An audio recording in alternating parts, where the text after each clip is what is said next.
이태원 클럽과 물류센터, 또 개척교회에 이어 방문 판매 업체와 탁구장 등 수도권을 중심으로 집단 감염이 연이어 발생하고 있습니다. 네, 이달 들어 대부분 수도권에 집중되고 있어서 대규모 유행에 대한 우려가 커지고 있는데요.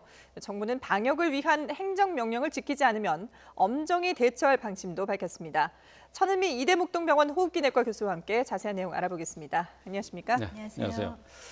자, 주말을 지나면서 이제 신규 환자가 30명대로 나오고 있습니다만은 계속해서 이제 수도권에서 환자가 집중돼서 발생하고 있고 또 여기에 감염 경로를 알 수 없는 깜깜이 환자가 계속 늘고 있어요. 이 부분 방역 당국에서도 지금 고심하고 있는 부분이죠. 네, 초반에 이태원에서 발생을 할 때 저희가 초기에 환자를 다 확진을 할 수가 없었죠. 많은 네. 분이 발생하고 그 사이에 이제 시간이 지체되면서 물류센터라는 큰 공간에서 많은 분들이 감염이 되고 그 상태에서도 우리도 모르게 지역사회 감염이 대중교통이나 대중시설을 통해서 감염이 됐습니다. 예. 그러다 보니 지금 산발적으로 대단히 여러 곳에서 나오고 있고 그중에 또 문제가 되는 것이 지금 이제 가족 간 감염을 통해서 지금 연세가 많은 분들이 감염이 되고 있어요. 네. 그분들은 사실 뭐 대중교통에서 감염이 됐는지 대중시설을 알 수가 없지만 사실 가족 간 감염이 감염률이 가장 높은 것으로 알려져 있거든요. 그렇기 때문에 지금 그 문제가 좀 문제가 되고 또 이런 기저질환 고령자된 경우에는 젊은 분들과 달리 감염이 되면 70대는 뭐 10%, 80대는 거의 25% 사망률을 보이고 있습니다. 네. 그 점에서 좀 우려가 되는 상황이라고 볼 수 있겠습니다. 네. 앞서 뭐 10명 이상 집단 발생 사례를 저희가 이제 그래프로 보여드렸는데 보면은 거의 대부분, 그러니까 지금 보면은 이달 들어서 발생한 신규 환자의 거의 뭐 97%가 대부분이라고 할 수 있는 97%가 수도권에서 발생을 했단 말이죠. 네. 그러니까 이게 지금 수도권에 워낙에 또 많은 인구들이 밀집해 있는 그런 상황이기 때문에 이렇게 산발적으로 발생한다 하더라도 이게 결코 이걸 그냥 지켜볼 수만은 없는 그런 상황 아니겠습니까? 네, 지금 만일에 연쇄고리를 끊지 못한다면은 서울 수도권이 뭐 경기, 인천까지 다 포함을 하기 때문에 대단히 많은 확진자가 한 번에 발생을 할 수가 있고 그러면 우리 의료 체계가 지금 버텨나갈 수가 없겠죠. 네. 지금 사실은 생활치료시설 같은 경우도 준비를 좀 하는 것이 좋을 것 같고요. 왜냐하면 이제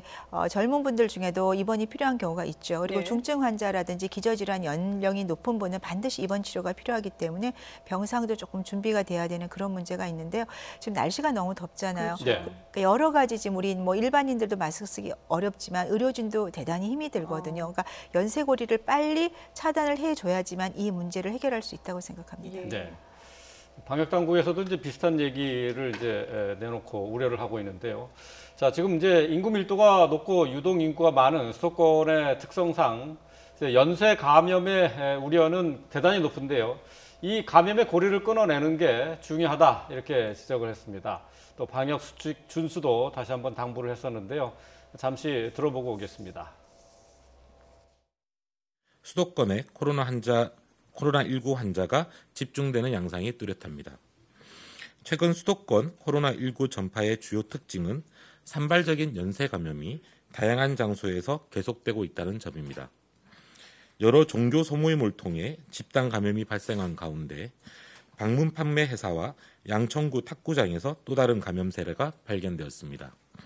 이는 다시 중국 동포 신포의 감염과 용인 교회 감염으로 이어지고 있습니다. 인구 밀도가 높고 유동인구가 많은 수도권의 특성을 고려할 때 이러한 연쇄적인 집단 감염의 고리를 조기에 차단하지 못할 경우 수도권의 대유행 양상도 우려되는 상황입니다. 수도권 주민들과 사업장 등의 자발적인 협력이 무엇보다 중요합니다. 네. 산발적인 수도권 내에서 집단 감염이 계속되고 있는 데 대해서 우려의 말을 내놨는데요. 근데 지금 최근에 이제 눈길이 가는 것이 최근 확진자 가운데 고연령층의 비율이 높아지고 있고 또 이 고연령층의 사망자도 조금씩 늘고 있단 말이죠. 이 부분이 좀 걱정스러운 부분이 아닌가 싶어요. 네, 젊은 분들은 뭐 전혀 증상이 없거나 가볍게 앓게 되죠. 그러면서 이제 활동을 하시면서 아마 젊은 분들이 이렇게 연령이 높은 분들을 가족 간이나 다른 그 경로를 통해서 감염을 시켰습니다.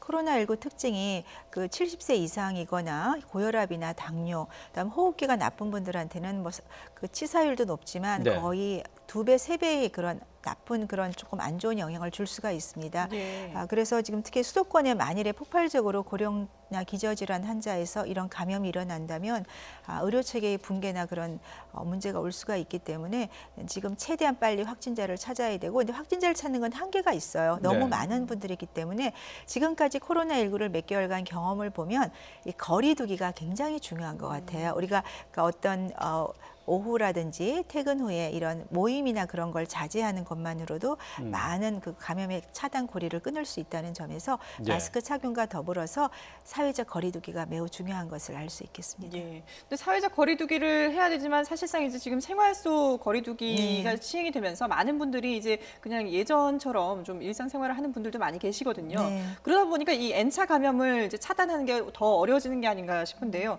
실제로 보면은 뭐 서울 탁구장에서 이 감염이 된 사람이 용인 큰나무 교회로 또 확산이 됐고요. 네. 거기서 또 광명 어르신 보호센터까지 이렇게 계속해서 순차적으로 감염이 된단 말이죠. 네네. 그러니까 이 연결고리를 과연 얼마나 빨리 끊을 수 있느냐, 이게 관건이 아닐까 싶네요. 네, 우리가 어디에서 누가 감염이 된 줄 전혀 알 수가 없습니다. 예. 특히 젊은 분들은 증상을 잘 모르거든요. 그러면 우리가 할 수 있는 건 내가 감염이 됐을 수도 있기 때문에 이거를 차단하기 위해서는 우리가 접촉을 최대한 자제를 하고 마스크 착용을 하고, 보통 코로나19가 2주에서 3주가 지나면 대부분 완치가 되는 것으로 나타나 있어요. 네. 그러면 그 기간, 2주, 3주가 앞으로 굉장히 중요한 고비이기 때문에 우리가 그 기간 동안만 좀 개인 위생을 잘 지켜주는 것이 중요할 것 같습니다. 네. 뭐 앞서서 이제 깜깜이 감염 얘기를 했습니다만은 양천 탁구장의 경우도 그렇고요. 네. 또 그다음에 용인에 있는 교회, 네. 또 그다음에 광명에 있는 어르신 센터 같은 거, 어르신 보호센터. 아직까지 뚜렷하게 감염 경로가 밝혀지지 않은 게 지금 계속해서 늘고 있는 거죠. 네, 우리가 그 소수 집단에서는 확진자를 찾아서 감염 경로와 추적이 가능하지만 지금처럼 한 번에 물류센터나 이런 곳을 통해서 감염이 퍼지기 시작했기 때문에 솔직히 100% 찾는 건 거의 불가능하다고 그래요. 생각합니다. 예. 그러면 이제 한 곳에서 이번에 사실 고령자분이 진단이 된 것도 그러니까 기운이 없어서 쓰러지셔서 병원에 가서 진단이 되니까 거기를 이제 검사를 하니까 많이 나오시고 또 네. 그 고리를 찾아보니까 연결이 돼 있는 거죠. 네. 그러면 그런 곳이 우리가 모르는 곳이 굉장히 많을 거예요. 그러니까 잠재적으로 우리가 이제 찾지 못하는 곳들을 다 찾을 수가 없는 상황에서는 그런 고령자나 어떤 취약계층이 있는 곳을 미리 선제적으로 검사를 하는 거죠. 요양원이라든지 그런 뭐 쉼터라든지 그런 것을 좀 찾아서 검사를 하고, 또 필요한 경우는 지금 서울 같은 경우는 무료 검사를 해주고 있습니다. 네. 그래서 그 무료 검사 자체를 조금 더 넓게 해줄 수 있는 방안을 강구를 해주고 그런 것 자체로도 많이 도움이 될 수가 있거든요. 예. 그렇지만 저는 제일 중요한 건 하여간 우리가 모임을 갖더라도 1m 이상 거리를 두고 마스크를 쓰는 경우에는 뭐 요새 계속 방송에 나오지만 마스크를 쓰면 85%, 1m 거리만 돼도 82% 감염을 차단할 수 있다고 예. 되어 있습니다. 그러니까 굉장히 중요한 사항이기 때문에 네, 그 점을 좀 국민들께서 잘 인지를 하시고 행동에 옮긴다면은 조만간 이 감염의 고리를 차단할 수 있다고 생각합니다. 네. 뭐 그거를 뭐 모르시는 분은 아마 없을 없습니다. 거예요. 네네, 예, 지금 뭐 코로나19 사태가 지금 이렇게까지 오랫동안 지속이 되면서 그 방역 수칙에 대해서는 여러 차례 강조를 해왔기 때문에 모르는 분은 없으실 텐데.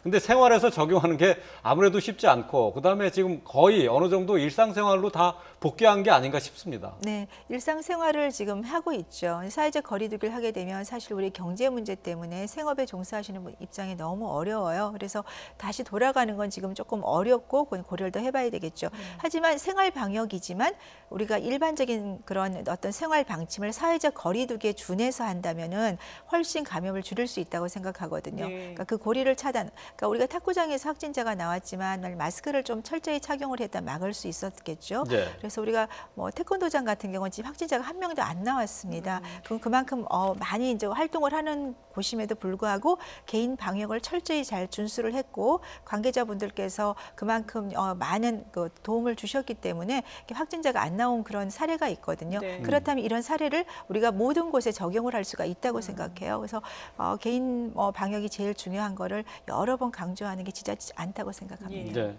기본을 지키는 것이 무엇보다 네, 중요하다라는 걸 맞습니다. 다시 한번 네. 강조를 할 수밖에 없는데요. 근데 지금 뭐 앞서도 잠깐 언급하셨지만 요즘에 날씨가 갑자기 더워지다 보니까 뭐 일반 우리 시민들도 마스크를 쓰고 다니기에 힘들지만 이 두꺼운 방호복을 입고 방역을 해야 되는 의료진들의 고생도 이만저만이 아닙니다. 직접 목소리 들어보겠습니다. 비닐하우스 기숙사 해서 막 이렇게 오래 있다가 나오는 느낌이에요. 막 몸에 땀이 많이 나고 그리고 약간 어지러울 때도 있고. 예, 그러니까 뭐 병원이라든지 이런 건물 안은 그나마 좀 낫겠지만 지금 이런 선별 진료소 같은 경우는 야외에 설치가 돼 있는 맞습니다. 거잖아요. 네. 그러니까 그런 더운 날씨에 이 겹겹이 방호복을 입고 진료를 한다는 게 사실 쉽지는 않을 것 같아요. 네, 더위도 대단히 문제, 굉장히 덥죠. 그게 예. 대부분 비닐이나 그런 거거든요. 그런데 마스크까지 쓰고 있고 네. 앞에 이제 가림막을 고글 같은 걸 쓰고 네네. 있으면 호흡이 안 됩니다. 음. 사실은 저 야외에서 이거를 방호복이고 서너 시간 검사를 한다다가 쓰러지는 거는 많이 발생할 수가 있는 문제이기 예. 때문에 예. 그러면 이게 지금 지속이 될 수밖에 없는 게 확진자를 찾기 위한 검사 수가 늘게 되면 의료진들이 할 수밖에 없겠죠. 네. 그럼 의료진들을 위해서도 우리 국민들께서 이 감염고리를 차단해 주시는 것이 가장 좋은 방법이거든요. 다른 방법은 지금 우리가 없습니다. 그래서 네, 개인 수칙이라든지 사회적 거리두기를 좀 해서 빨리 이 확진자 수를 줄이는 것이 필요할 것 같습니다. 예. 어제 이제 인천의 한 중학교에서 선별 진료소에서 네. 근무하던 의료진이 이 방호복을 입고 일을 하다가 탈진해서 쓰러졌어요. 이게 지금 뭐 직접 혹시 착용해 보셨나요? 저는 이번 주 금요일도 검사가 있어서 4시간 정도 이제 방호복 쓰고 네. 마스크 쓰고 이제 검사를 해야 되는데요. 그렇군요. 예, 추운 날에도 이게 쓰고 있으면 그러니까 더운 것도 문제지만 마스크를 N95를 착용하기 때문에 호흡이 안 돼요. N95요? 예, 그러니까 가장 높은 네, 그렇죠. 단계인 거죠. 95% 차단하는 우리가 아, 일반적인 N95, 예, 예, 그 95% 차단하는 마스크이기 때문에 굉장히 두껍거든요. 네. 그걸 차고 1시간 정도가 지나면 막 숨이 차요. 특히 천식 환자는 못 견디실 거예요. 그래서 그런 거를 우리가 다 경험을 하고 있는데 일반인뿐 아니라 의료진들 입장에서도 빨리 이 사태가 이 코로나19가 종식이 되지 않으면 언제까지 갈지 굉장히 좀 많이 지친 상태거든요. 예. 예. 그래서 그런 면에서 빨리 좀 이 감염고리를 차단할 수 있으면 좋겠습니다. 날씨가 기온이 높고 낮고에 상관없이 그 방호복을 입은 것 자체가 상당히 고통스럽고 이게 비닐하우스에 들어가 있는 것 같다고 하는데 맞습니다. 예, 네. 그게 이제 겨울이나 여름이나 상관없이 그렇다는 네, 얘기죠. 그래서 여름은 더 힘들겠죠. 덥기 때문에 더 힘들고 그리고 김서림도 굉장히 심하거든요. 네. 그래서 그런 점에서 조금 우리 의료진 입장에서 도움이 필요합니다. 예. 뭐 여러 가지를 고려했을 때 상당히 지금 네. 코로나19를 빨리 잠재우는 것이 중요한 시간인데요. 자, 이런 가운데 지난달 22일에 등교 개학 이틀 만에 집에서 숨진 채 발견된 경북 포항시의 한 고등학생이 있습니다. 이 학생의 사인을 두고 논란이 증폭이 되고 있는데요. 일단 뭐 방역 당국에서는 이게 코로나19 검사를 했는데 음성이 나왔기 때문에 관련이 없다라고 얘기를 하고 있지만 왜 계속해서 이렇게 논란이 예, 되는 한번 걸까요? 내용을 한번 좀 예. 살펴보도록 하죠. 그러니까 지난달 20일입니다. 네, 20일에 등교 후에 설사 증상이 나타나서 조퇴를 했고요. 조퇴 당시에 몸에 힘이 없다라고 얘기를 했습니다. 그리고 이틀 뒤에 사촌이 집에 가서 발견을 했는데 인근 병원으로 옮겼지만 결국 숨지고 말았습니다. 부검을 해봤더니 폐 손상이 나타났고요. 그리고 몸에 멍자국도 발견이 됐다고 하는데 사실은 이 폐 손상 때문에 코로나19 관련된 것이 아니냐라는 의심이 일었는데 이게 지금 또 몸에 있는 멍이 또 이게 여부가 되는 것 같아요. 사인이 어떻게 보세요? 폐렴이에요. 예. 네, 사실 학생이 10대이기 때문에 대단히 건강하고요. 10대들은 폐렴으로 사용하는 경우는 굉장히 드뭅니다. 그렇죠. 예, 그리고 그 정도면 고열이 많이 났을 텐데 네. 그런 증상이 없었고 또 설사를 하고 힘이 없다고 한 거는 몸에 뭔가 균이 들어있는 거죠. 그러니까 폐혈증 가능성이 대단히 높은데 네. 폐렴을 동반한 폐혈증이라고 하기에는 조금 임상적으로 확인이 꼭 필요한 것 같고요. 예. 저는 개인적으로 두 가지, 그러니까 폐혈증에 의해서 이런 문제가 올 수는 있어요. 멍이 들거나 네. 가능성이 있는데 지금 설사가 있었고 힘이 없고 폐의 손상이 강하다고 봐서는 코로나19와 연관된 염증성 다발성 염증성 장기부전증 우리가 괴질이라고 불렸던 그렇죠. 예. 10대에서 많이 발생하는 면도 분명히 좀 확인은 필요하고요. 그래요? 그런 경우에 코로나19가 음성인 경우가 상당히 많거든요. 네. 그래서 아직까지 확진적으로 우리가 연결고리가 있다고 말씀은 안 드리지만 네네. 세계적으로 관계를 규명해야 된다고 알려져 있고 예. 그런 경우는 항체 검사를 통해서 또 진단이 된 경우도 꽤 있습니다. 그래서 요거는 부검을 하신다고 하시니까 조금 앞으로 어떤 원인인지 확인을 하는 것이 꼭 필요할 것 같습니다. 네. 부검은 이미 이제 이루어진 상태인데 네, 이제 앞서도 결과가. 우리나라에서 보면은 그 다발성 염증 증후군이 있었던 증상이 네. 보고됐던 두 건의 경우도 사실 코로나19 검사는 음성이 나왔었잖아요. 네, 맞습니다. 네, 그 경우에는 또 회복을 했고요. 예. 근데 이 학생인 경우에는 지금 사인을 모르기 때문에 사인에 대해서 우리가 조금 더 확인이 필요할 것 같습니다. 예. 예. 코로나19 검사 결과 음성으로 나왔다고 하더라도 네. 그거를 이렇게 단정적으로 코로나19와 관련이 없다라고 얘기하기는 아직 좀 이르다라고 네, 보시는 네, 거죠? 네. 예, 알겠습니다. 자, 이제 또 한 가지 지금 최근에 방역 당국에서 고민하고 있는 부분 가운데 하나가 이 깜깜이 감염, 그러니까 이 무증상이 아니라 이제 지금 감염 경로를 알 수 없는 환자들이 늘고 있는데 이 비율이 지금 최근에 2주간에 13%로 네. 늘었어요. 네. 이게 지금 뭐 종전에는 뭐 6%, 9% 이렇게 조금씩 늘었다고 했는데 10%를 이제 넘겼거든요. 이게 조금 위험스러운 수준 아닌가 싶어요. 네, 그러니까 모르는 사이에 이렇게 퍼진 거죠. 근데 어느 특정 기간이 아니라 모든 우리 살고 있는 생활 방역하고 있는 그 모든 곳에 다 발생을 하다 보니까 그 수가 많이 늘어났고 그거를 지금 연결고리를 어떤 검사를 통해 찾는 건 거의 불가능하다고 생각합니다. 네. 그래서 우리가 이 코로나19의 그 잠복기라고 알려진 2주 정도를 최대한 이렇게 사회적 거리나 그런 걸 통해서 감염을 차단시키는 것이 가장 효과적인 방법이라고 생각합니다. 그러니까 지금 이미 지역 사회에 네. 알게 모르게 조용한 전파가 이루어지고 있다 이렇게 봐야 됩니까? 네, 예를 들어 지금 오늘 그 미 항모가 원래 4월 달에는 그 항체 검사가 25%였는데 지금 60%로 나오더라고요. 그래요? 예, 그거는 무슨 말이냐면 젊은 분들이니까 증상이 별로 없고 그만큼 감염력이 높다는 거죠. 네. 예, 그럼 우리가 지금 일상생활을 하는 도중에 수도권 같은 경우는 밀집도가 대단히 높지 않습니까? 예. 그러면 감염된 분이 우리가 생각하는 것보다 훨씬 많으실 거예요. 그 경우에 우리가 그 검사를 통해서 뭐 다 입원을 할 수도 없고 그렇죠. 증상이 없으면 검사를 당연히 안 받죠. 예. 네, 그렇다면 그 연결고리를 차단하는 방법은 아까 계속 말씀드린 두 가지 방법이라고 예. 생각합니다. 그러니까 이런 그 연쇄고리를 빨리 끊기 위해서는 방역 당국에서 정확한 정보를 획득하는 것이 중요할 텐데 네. 지금 보면은 그 동안에도 이게 정보를 잘못 전달을 네. 하는 바람에 이 감염이 더 확산되는 그런 경우들이 있었잖아요. 네, 네. 그러니까 이거를 이제 정부에서도 방역 당국에서 수칙을 어긴 사람들에 대해서 이제 강력하게 대처를 하겠다라고 밝혔거든요. 이 내용은 좀 도움이 될까요? 네, 도움이 될 것 같습니다. 왜냐하면 우리가 뭐 이렇게 조금 뭔가 일을 했을 때 그것이 나에게 어떤 안 좋은 결과를 주게 되면 아무래도 좀 경각심을 가지게 되지 예. 않겠습니까? 그리고 이 코로나19는 타인에게 대단히 위험을 주죠. 지금 이제 네. 고령자분들이 감염이 되면 사망자가 나오고 있지 않습니까? 네. 그러니까 목숨과 연관된 거기 때문에 정말로 중요한 거고 본인의 어떤 솔직한 그런 그런 행동이나 말이 타인에게 얼마나 중요한지를 알 수 있는 그런 한 사례라고 생각합니다. 네. 실제로 이제 이 방역 당국에서 이렇게 이제 확진자의 동선 확인이라든가 이렇게 감염 경로를 파악하는 데 있어서 협조가 이루어지지 않으면은 상당히 어려운 거죠. 그렇죠. 개인적인 어떤 협조가 정말로 중요하고 필요한 때고요. 당국에서 아무리 뭐 우리가 노력을 하려고 해도 그게 솔직한 어떤 그런 경로를 말씀해 주지 않으시면 그 주변에 있던 분들은 감염이 되고 그중에는 사망자도 나올 수 있기 때문에 네, 그러한 점에서 우리 국민들이 다시 한번 잘 인지를 하는 것이 필요하겠습니다. 예. 그러니까 실제로 뭐 부산에서는 자가격리를 어기고 6번이나 외출했던 20대가 구속이 되기도 했고요. 네. 그리고 또 지난 2월에는 대구 신천지를 방문했다가 뭐 거짓말을 해서 검사를 받은 20대는 징역 2년을 선고받기도 했거든요. 네. 지금 그래프가 나오고 있는데 뭐 사실 이렇게까지 강력하게 할 수밖에 없는 이유가 그동안에 물론 대부분은 다 협조를 잘 해주고 있지만 그래도 보면 인천 학원 강사라든지 네. 이렇게 자신이 혹시나 또 이런 지탄을 받을까 봐 네. 거짓말을 하는 경우들이 종종 있기 때문 아니겠습니까? 네, 그런 경우가 이제 뭐 100명 이상 감염을 지금 시키고 있지 않습니까? 네네. 그 중에는 이제 그것이 감염 고리가 돼서 지금 취약계층까지 감염이 됐고요. 네. 그런 점에서 이런 경우는 조금 우리가 굉장히 중요한 사례로 봐야 될 것 같고요. 예. 사실 이분 같은 경우 검사를 좀 받고 싶어서 그런 것처럼 되어 있는데 네.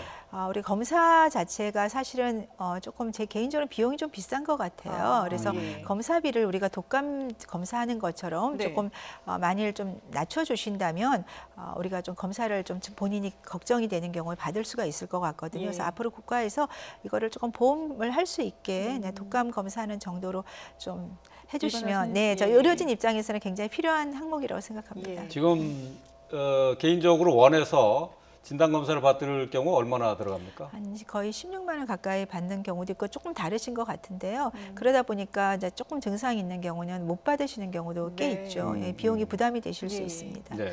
자, 지금 말씀을 듣는 도중에 속보가 들어왔는데요. 코로나19 어제 신규 확진자 수가 50명으로 사흘 만에 다시 50명대로 늘었습니다. 어제와 그제는 30명대를 유지를 했었는데 네. 사흘 만에 다시 50명대로 늘었습니다. 네. 50명. 그러니까 이제 누적 확진자가 11,902명이 됐습니다. 전날 그리고 그 전날 모두 38명이었었는데 어제 하루 동안의 추가 확진자는 50명으로 늘었습니다. 예, 어제 지역 발생이 43명인데요. 국내 감염이 43명인데 이 가운데 40명이 수도권에서 발생을 했습니다. 역시 아직까지 이 수도권을 중심으로 한 산발적인 감염이 계속 이어지고 있다. 이렇게 볼 수 있겠습니다. 네. 자, 수도권을 중심으로 해서 집단 감염이 산발적인 집단 감염이 계속되고 있는데요. 어제 하루 50명 추가 확진자가 나왔습니다. 네, 지금까지 천은미 이대목동병원 호흡기내과 교수와 함께 코로나19 상황 짚어봤습니다. 잘 들었습니다. 감사합니다.